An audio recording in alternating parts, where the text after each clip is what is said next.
أفلا يتدبرون القرآن من الشيطان الرجيم. بسم الله الرحمن الرحيم. وكأي من نبي قاتل معه ربيون كثير فما وهنوا لما أصابهم في سبيل الله وما ضعفوا وما استكانوا والله يحب الصابرين.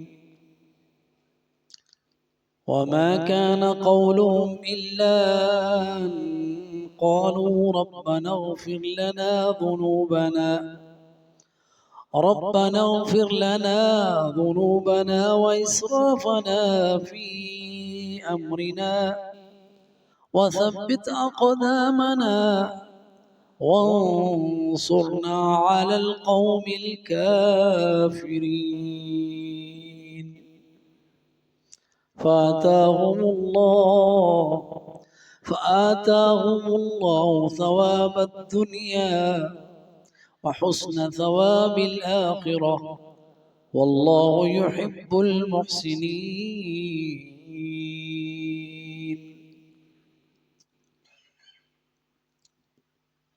وكأي من نبي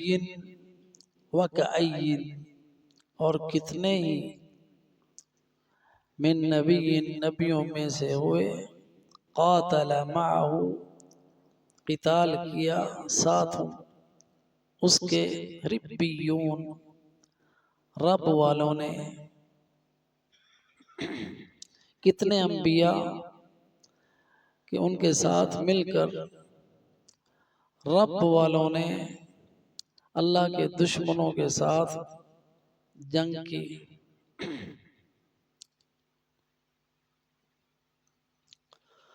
اور ربانی ان بندوں کو کہا گیا جو اللہ کی عبادت کی طرف مائل تھے اور اس عبادت کی نسبت سے ان کو ربانی کہا گیا کہ انہوں نے رب کو پہچانا اور اس کی عبادت کی. تو ربانی وہ اللہ والے لوگ نبیوں کے ساتھ مل کے جہاد کرتے رہے. فما وہانوا پس ان اولیاء اللہ نے اپنے نبیوں کا ایسے ساتھ دیا کہ انہوں نے کسی کمزوری کا اظہار نہیں کیا.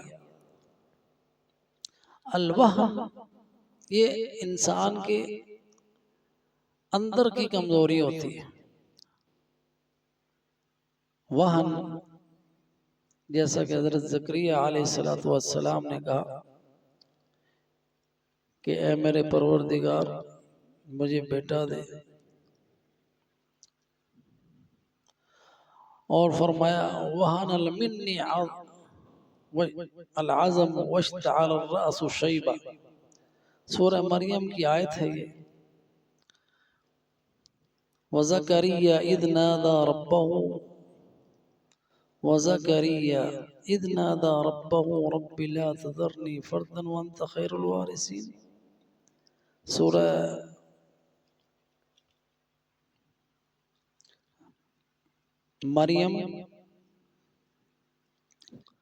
سورہ مریم میں اللہ سبحانہ وتعالی نے حضرت زکریا علیہ السلام کی بات کو نقل کیا ہے. حضرت زکریا علیہ السلام فرما رہے ہیں اے میرے پروردگار انی وہن العظم منی واشتعل الرأس شیبا. سورہ مریم کا آغاز ہے اذ نادى ربه نداء خفيا. جب زکریا علیہ السلام نے اپنے رب کو پکارا خفیہ سرگوشی کے انداز میں، قال رب انی وہن العظم منی واشتعل الرأس شیبا، اور کہا اے میرے پروردگار وہن العظم منی، میری ہڈیاں اندر سے کمزور ہو چکی۔ تو وہن کا معنی اندرونی کمزوری ہے، کیونکہ ہڈیاں اندر ہوتے ہیں، اندر سے پوسیدہ ہو رہی ہیں، ان میں کمزوری آ رہی ہے، اس لیے لفظ وہن کا۔ اور تو وہن جو ہے یہ انسان کی کم ہمتی پر دلالت کرتا ہے، دل کمزور پڑ جائے، حوصلہ نہ رہے، ہمت نہ رہے، یہ وہن ہے۔ تو جو اللہ والے تھے، جن اولیاء اللہ نے نبی کے ساتھ مل کر قتال کیا، اور ان میں سے کچھ قتل بھی ہوئے، مارے بھی گئے، لیکن ان ساری صورتحال میں انہوں نے کسی قسم کی کمزوری نہیں دکھائی۔ فما وہانو، ہمت نہیں آ رہی، ان کے ساتھی قتل ہو رہے ان کی آنکھوں کے سامنے، اور یہ بات بتائی جا رہی ہے صحابہ کرام کو احد کے بعد، کہ جب وہ ان میں سے کچھ جو تھے وہ میدان قتال سے یعنی فرار ہونے لگے یا فرار ہو گئے، تو ان کے بارے میں بتایا جا رہا ہے کہ اس سے پہلے کتنے انبیاء آئے، ان کے ساتھ اللہ والوں نے جنگ کی، لیکن انہوں نے اس طرح کی کمزوری کا اظہار نہیں کیا۔ اور یہ گائیڈ کیا جا رہا ہے کہ تم بھی اندرونی کمزوری کا اظہار نہ کرو، کیونکہ موت تو لکھی ہوئی ہے، اس سے فرار ممکن ہی نہیں، جیسا کہ پچھلی آیت میں ہم پڑھ چکے ہیں وَمَا كَانَ لِنَفْسٍ أَن تَمُوتَ إِلَّا بِإِذْنِ اللَّهِ كِتَابًا مُؤَجَّلًا، موت کا وقت مقرر ہے۔ تو لہذا وہ جو اللہ والے تھے فما وہانو، تو انہوں نے کسی قسم کی کم ہمتی کا مظاہرہ نہیں کیا، اندرونی کمزوری۔ لما اصابہم فی سبیل اللہ، جو انہیں تکلیفیں پہنچی اللہ کی راہ میں، ہمت کے ساتھ وہ تکلیفیں برداشت کی۔ وما ضعفوا، اور وہ اپنے دشمن کے سامنے انہوں نے کمزوری کا اظہار نہیں کیا، کمزور نہیں پڑے۔ وَمَسْتَكَانُوا، اور نہ ہی ان کے سامنے جھکے۔ اب اس میں تین چیزیں ہیں، ایک ہے الوہن، ایک ہے ضعف، ایک ہے استکانہ۔ الوہن اندرونی کمزوری، دل کی کم ہمتی، حوصلہ جوش جذبہ لڑائی کا وہ کم نہ ہوا، اور ضعف میں ظاہری جسمانی کمزوری، اس کا اظہار نہیں کیا۔ وَمَسْتَكَانُوا، اور نہ ہی ان کے سامنے جھکے۔ یہ ہے عزت والے لوگ، یہ عزت ہے۔ وَمَسْتَكَانُوا، ان کے سامنے ذلیل نہیں ہوئے۔ واللہ یحب الصابرین، اللہ صبر کرنے والوں کو پسند کرتا ہے، یہ صبر ہے۔ دشمن کے سامنے، اللہ کا دشمن ہے کافر، مر جاؤ اس کے سامنے جھکو نہیں، حق پر ڈٹ جاؤ، حق سے دستبردار نہیں ہو۔ اللہ ان لوگوں کو پسند کرتا ہے۔ واللہ یحب الصابرین، اللہ صبر کرنے والوں کو پسند کرتا ہے۔ اور صبر جو ہے یہ ساری کی ساری آزمائش ہے ہماری زندگی۔ صبر تین طرح کا ہوتا ہے، تین احوال میں۔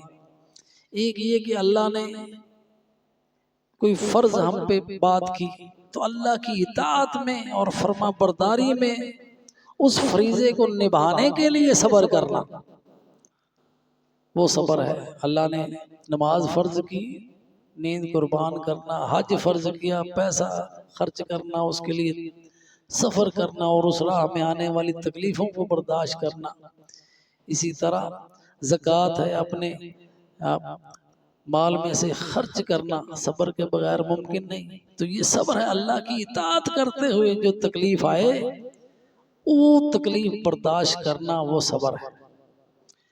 دوسرا صبر ہے الصبر عن معصیت اللہ، اللہ نے ایک بات سے روکا ہوا ہے اور نفس امارہ اس پہ ابھار رہا ہے اس برائی کی طرف، لیکن اس برائی سے بچ جانا، اس کا ارتکاب نہ کرنا کہ اللہ نے اس کام سے ہمیں روکا ہوا ہے، منع کیا ہے نہیں کرنا، یہ صبر ہے عن معصیت اللہ۔ اور تیسرا صبر ہے الصبر علی اقدار اللہ، قضاء و قدر اللہ کا فیصلہ ہے، مان لیا، اس پہ صبر کیا۔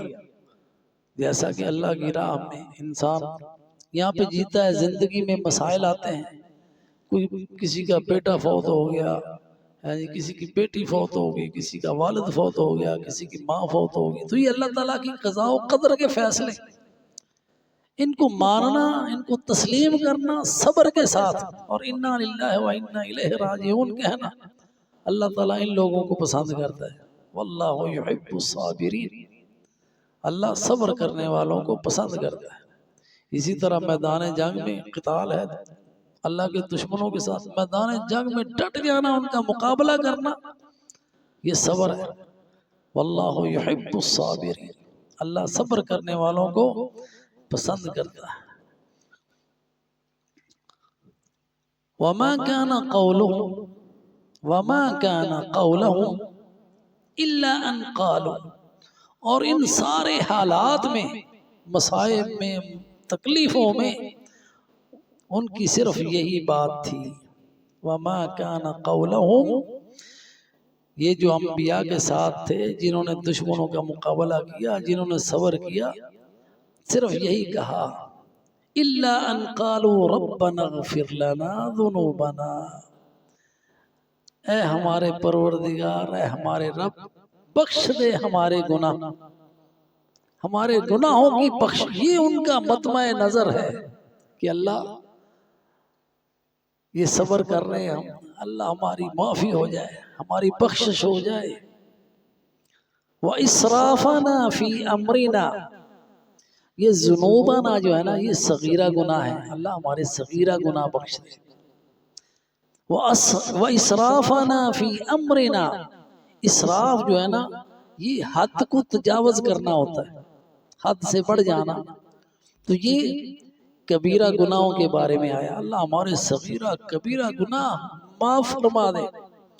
وَثَبِّتْ أَقْدَامَنَا، اور ہمارے قدموں کو جما دے، ثبات ہر معاملے میں، اللہ حق پر ڈٹ جائے، ہمارے قدم متزلزل نہ ہوں، تکلیف آنے پہ ہم صبر کا دامن نہ چھوڑ بیٹھے، دشمن کا مقابلہ کرنے میں ہمیں ثابت قدمی دے، ان کے سامنا مقابلہ کرتے ہوئے، ہولناک منظر دیکھتے ہوئے، اپنے ساتھیوں کو زخمی اور شہید ہوتے ہوئے ہم کہیں حوصلہ نہ ہار جائیں، ہمارے قدموں کو جما دے۔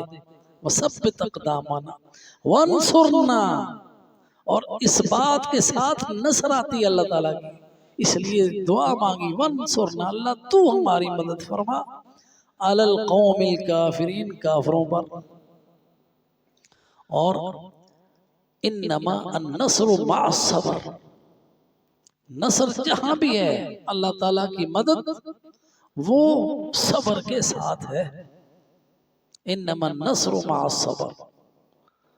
اب اللہ تعالیٰ کا وعدہ ہے، کان حقا علینا نصر المؤمنین، ایمان والوں کو کی مدد کرنا ہمارے اوپر فرض ہے، اللہ تعالیٰ نے اپنے اوپر فرض قرار دیا، تو اللہ سبحانہ و تعالیٰ جس کی مدد کرے وہی غالب ہے، اس لیے اللہ سبحانہ و تعالیٰ نے یہ آیات کا آغاز میں ہم نے دیکھا انتم الاعلون کا وعدہ کیا کہ تم نے ہی غالب آنا ہے، ان کنتم مومنین، اگر تم مومن ہو، کہ اللہ مومنوں کی مدد کرتا ہے، تو اگر ایمان سچے ہو تو تمہاری ضرور مدد ہوگی، نصرت ہوگی۔